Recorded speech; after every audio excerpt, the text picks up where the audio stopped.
Thank you, Shantnuta. Good afternoon. This is the technical session one. I, on behalf of the organizer, express a warm welcome to all the participants and our esteemed speakers. I am happy to announce that this session will be chaired by the Professor Tapushi Shom. I welcome Professor Shom, who is a retired faculty member, Department of Philosophy, Burdwan Raj College. We have altogether 7 speakers in this session who will talk on different aspects and philosophical thoughts. I sincerely believe that this session will be interesting. With this small introduction, I would request Professor Shom to speak few words on this occasion. Professor Shom, please. Good afternoon. I am requesting Dr. Malini Mukherjee to present your papers. Topic: the epistemic and ontological exploration on the gendered quality of life. You may now start 6 minutes time. Thank you, madam. I hope my PowerPoint is visible. Yes, visible. Okay. Thank you so much. I am Dr. Malini Mukherjee from Lady Burdwan College, Kolkata. Is revisiting the epistemological and the ontological meaning of quality of life for women. This paper is basically covering both the philosophical angle drawn on the empirical studies of a group of Zari women workers from Panchla area of Bengal. It is thus an amalgamation of both empirical as well as a theoretical intervention. I start off my presentation with the meaning of quality of life, জীবনের গুণগত মান. The search for what constitutes a good life has been a pivot of study of philosophers and economics since the Aristotelian era. Human life presents an amazing paradox where happiness, well-being, satisfaction, when attempted to put in the heading of quality of life, opens a very difficult field of understanding, as there are several standpoints, theories, and models. But interestingly, among them, the gendered element is somehow neglected. Just few days back, we celebrated throughout the world the International Women's Day. There was a talking of including, overall inclusion of women's, but somehow when it comes to women's work, their employment and their overall quality of life related to that work, somehow we find a very research gap, a glaring research gap in that field. With this, I start off my presentation. The first half that I am covering will be on the epistemological or the philosophical aspects of quality of life. Second, there will be the methodological query. And third will be the gendered qualities of work life drawn from these women artisans. The pictures presented here are from the field survey done by me during the PhD work. I'll try to put over here the Aristotelian account of the good life, the Greek term with the Greek term eudaimonia. Here, eudaimonia, as we all know, is made up of two terms. Eu means well and domain means divinity or spirit, simply meaning living a good life. Living a good life, according to Aristotle, consists of being engaged in a lifelong, purposeful activity which actualizes the virtues of the soul. Aristotle, like Socrates and Plato, believes in the inculcation of ethical virtues as central to the well lived life. Here comes the domain of lifelong, purposeful activities in case of women. Next comes Kant's philosophy, which rests on the goodness of life and theory of justice. Then we are invigorating on John Rawls' notion of primary goods. Then Professor Nobel laureate Amartya Sen's and Nathan Nussbaum's theories of capability approach and Nussbaum's list of substantive freedom. Here, my work is on understanding that when there is a loss of work, how women loses on their substantive freedom of life, and there is also a capability dissolution of women, which results in not only the loss of their living standard, but also in their well-being and agencies. So when we are coming to address the quality of life, we are not only looking into the physical assets, the income, the health, the education, but also into the subjective variables like happiness, intra-household power dynamics, decision-making, autonomy, agency, Please, leisure time. time, Yes, yes, ma'am. time Just is one very minute, I'll move on. short, so you please conclude Okay, your sure. paper.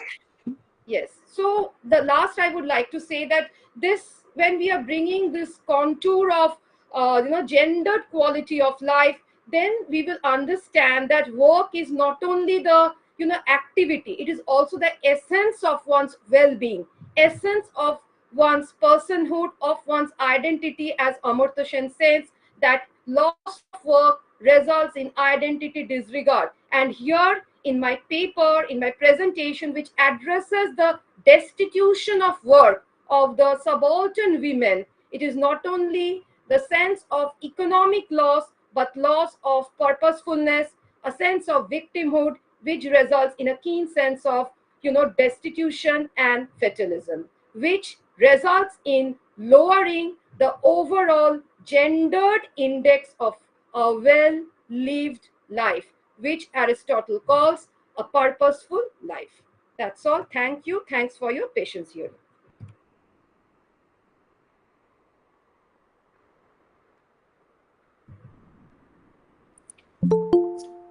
Thank you. Thank you. Very good presentation. And I am also enriched from your paper. Thank you, and I'm humbled, madam. If anybody has any questions, we have a very short time window. Otherwise, we'll move on to the next session. Does anyone have any questions, or we can move on to the next presenter? Okay. So next paper presenter, Dr. Udita Mitro, Assistant Professor, Sri Shikshayatam College, Kolkata. I am requesting you to present your paper. Paper name হচ্ছে Public Sphere, Contribution of Habermas in Understanding the Philosophy of Social Change. Now you may start. Good afternoon. I would just ask if you can see my presentation. I'll just share the presentation. If you can see Yes, my ma'am, you're visible. Yeah, okay, you're visible okay, and audible. okay. So my paper is mainly a theoretical paper on Habermas, a very influential German philosopher and sociologist. And through this paper, I have tried to show the interrelationship or a multidisciplinary approach between sociology and philosophy in understanding social change in the contemporary society. Now, Habermas, through his concept of public sphere, he has tried to show the change of society from pre-modern to modern uh, society, and this has been a topic of standard topic of discussion for the sociologists and for the philosophers. The aim of philosophy is to philosophize, is to problematize, is to answer the queries of society, to rationalize, as Shabdo sir said in his introductory session. So my paper would be a multidisciplinary approach whereby I look at Habermas and his contributions in sociology and philosophy, starting on the theory of social change and especially through his theory of public sphere. Now, my paper has, the current paper has three subsections. As you can see, I have first understood the concept of public sphere, then I have talked of the decline of the public sphere in the European society, and then how it can be resurfaced and what solution Habermas has given to the problems of the modern society. Now, what is a public sphere? Public sphere, according to Habermas, is the civil society basically. And according to him, it had originally developed in the 18th and 19th century in Europe, in which mainly middle class people participated. And he has found this public sphere in the inns, taverns, salons, and coffee houses, and also in the bourgeoisie press. Now, in the public sphere, what happened, and I have written it in detail in my paper, but I would not go into much detail since time is limited. In this public sphere, different kinds of social issues were discussed by people, mainly from the middle class, but the bourgeois society had opened itself to the middle class, and people from different walks of life could discuss about state. Sorry to interrupt you, ma'am, but your slide is not changing. We're still at the first slide. First slide, okay. I have just okay, slide show তো আমি করেছি, দেখুন তো এবার change হচ্ছে, এবারও কি এবার চেঞ্জ হয়েছে, হ্যাঁ, ডিক্লাইন অফ পাবলিক স্ফিয়ার এবার চেঞ্জ হ্যাঁ হয়েছে। হ্যাঁ এবার পাবলিক স্ফিয়ারটাই কিন্তু আমি এক্সপ্লেন করছি, সেই জন্য চেঞ্জ হয়নি।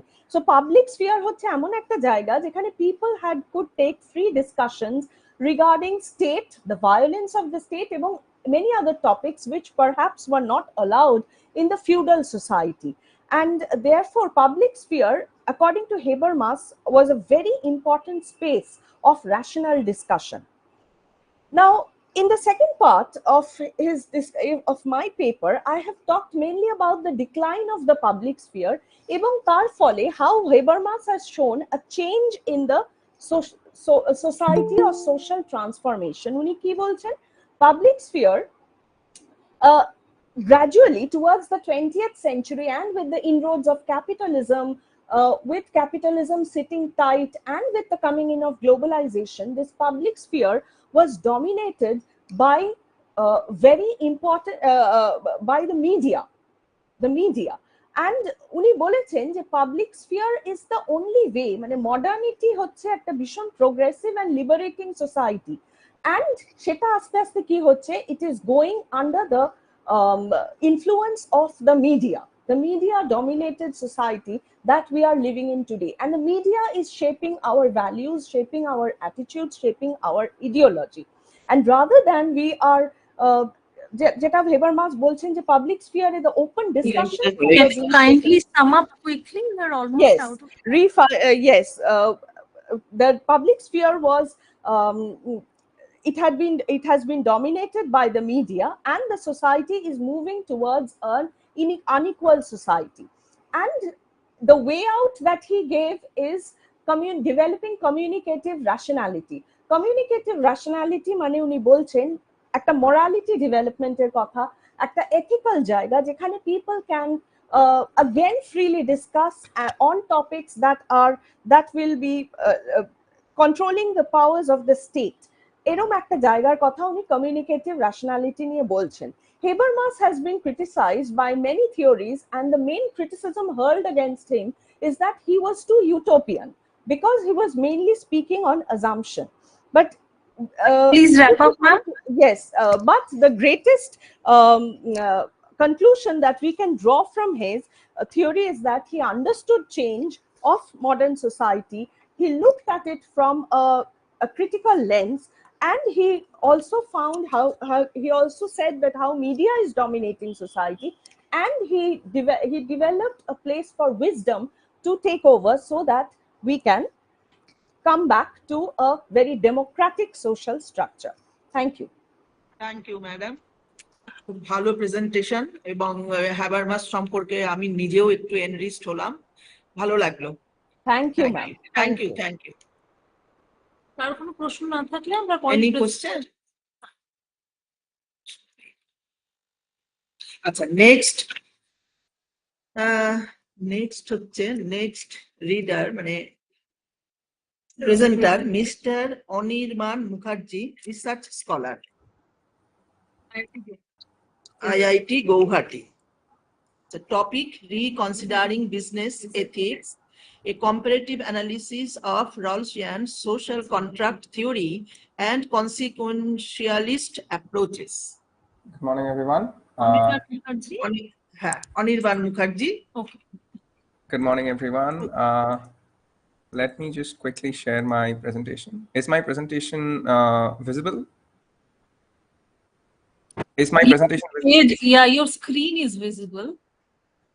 Yeah, that's a Your problem. screen is visible. Is the presentation visible? Because I can then just... No, your presentation is not visible. You're just presenting your screen, not the PPT per se. Okay, just one second.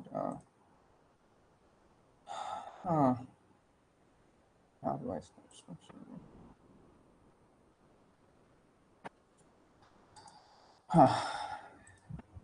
Is it visible now? No, ma'am. No, sir.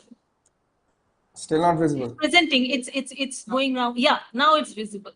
And the slides are changing? No. The slide should say introduction. Slideshow হচ্ছে না কিন্তু। Slideshow আমি slideshow start করেছি। I do not know কেন শুরু হ্যাঁ, স্টকহোল্ডার theory. হ্যাঁ, এবার দেখতে পাচ্ছি। Very good. Thank you. There's a lag. There's a slight lag, so please bear with me. Anyways, so very good morning, everyone, and thank you to the college for allowing me to present. So I'll be speaking on today reconsidering business ethics, comparative analysis of Rawlsian social contract theory and consequentialist approaches. Basic problem, what is business? Most people say there is no such thing as business ethics. Why? Because business is supposedly involved with making money, and ethics is about moral principles. And apparently, making money doesn't go with moral principles. That is what is basically a very common understanding that most people have. But it doesn't need to be true, because there is an emerging field of research called business ethics, which says that just because you make money doesn't mean that it shouldn't be made in a moral way. Like, you can make money by murdering people, becoming an assassin, but that is not a moral way to make money. So this division between business and ethics comes from a separation thesis, which says that business, because it has to do with making money, has nothing to do with morality, and morality has to do with behavior, which has nothing to do with making money. It's a very old problem. And so today we have main two approaches in business ethics: stockholder and stakeholder theory. Stockholder theory basically says businesses have only one objective, that is to make money. They have no social responsibilities, and this was given by an equally famous Nobel laureate in economics called Milton Friedman back in 1962. So there is no reason to do any ethical action in business, and that's what we mostly see. But there is a growing concern that people get affected by business activities. Like, for example, if a factory is testing fertilizers and they're dumping the water into a nearby river, that can contaminate the field of farmers, who will then have less yield. The farmers have nothing to do with that company, perhaps, but they're still being affected. So does the company or the factory not have a responsibility to ensure that their actions don't affect others?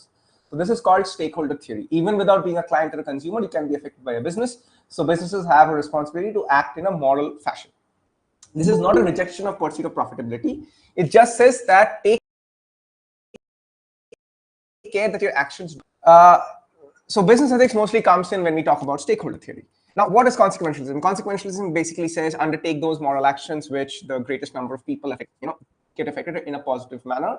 And the stockholders would say, if asked to be ethical, that that we pursue profit and pursuit of Your profit. slide is not changing, and if you're trying to change it, it's still stuck in the first slide. So I just thought I'd tell you. Yeah. So let me share again with the. Let me just see. Stop sharing. Please. Just 1 second. Let me share again so that maybe if I share it like this instead of a slideshow. Is it on stockholders? Is it on consequentialism now? Is it on consequentialism? Yes, it is on consequentialism and business ethics. Yeah. Yeah. So now, so stockholders would say that we pursue profit. Pursuit of profit would stimulate economy, and if economy is stimulated, everybody benefits. So we are actually doing a moral thing by pursuing profit. But here is the fallacy of equivocation. Sell goods or services for money. Money is actually a secondary thing. The primary thing of any business is to give a good or a service.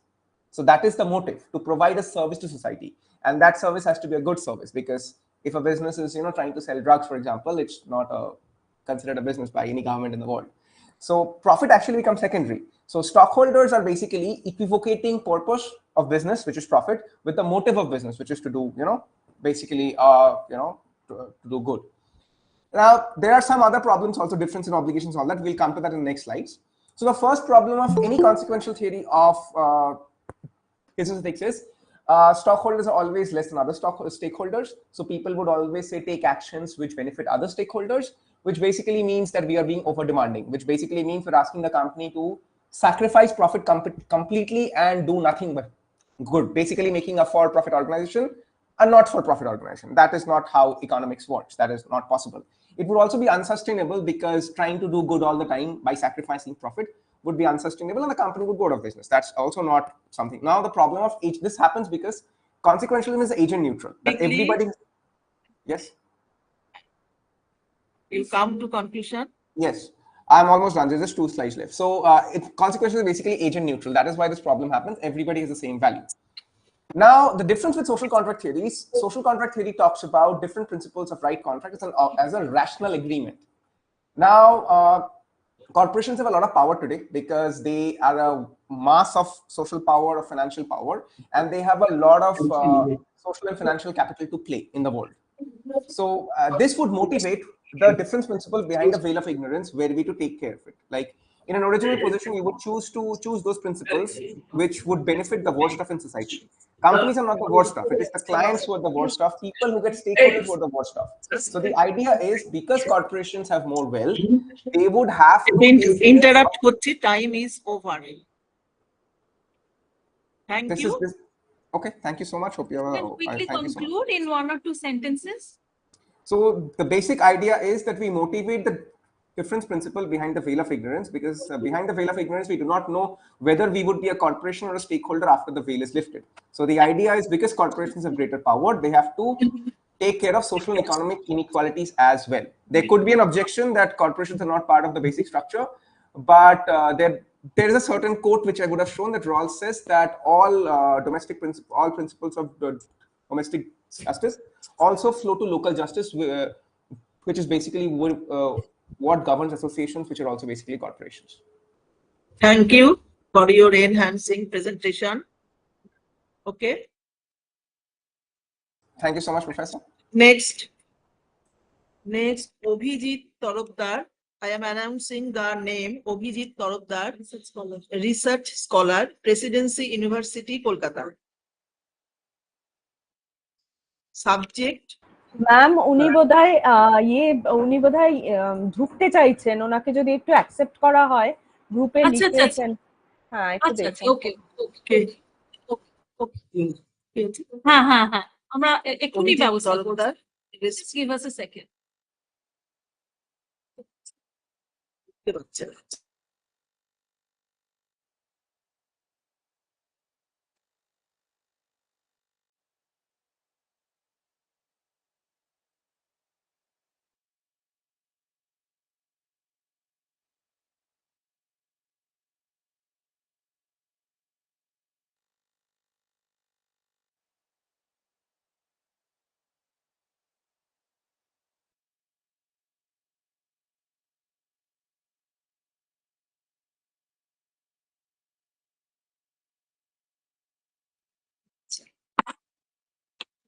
Next name Abhijit Torokdar, Presidency University, Kolkata, PhD research scholar. Topic: a response to the debate on moral absolutism and relativism, a meta-ethical inquiry. Now you may start. Time 6 minutes. Okay, ma'am. Good afternoon, everyone.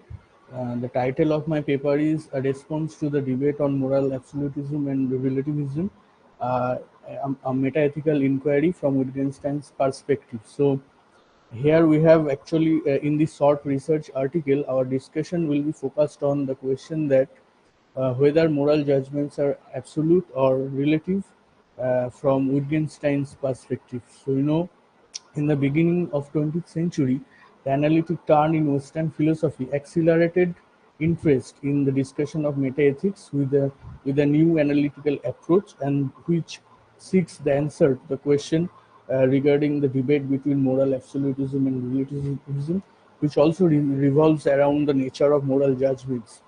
So, on the other hand, there is another debate which is revolving around an epistemological question regarding the origin of moral judgments, which is called the debate between cognitivism and non-cognitivism. So, so here I will analyze the metaphysical question about the nature of moral concepts, values, judgments, and its interrelation with the notion of cognitivism and non-cognitivism.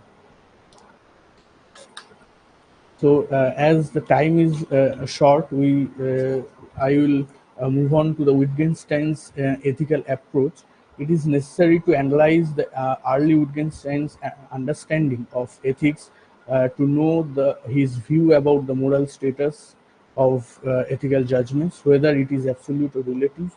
Everything what Wittgenstein has done was on the basis of language analysis, and he talked about the isomorphism of language, thought, and reality.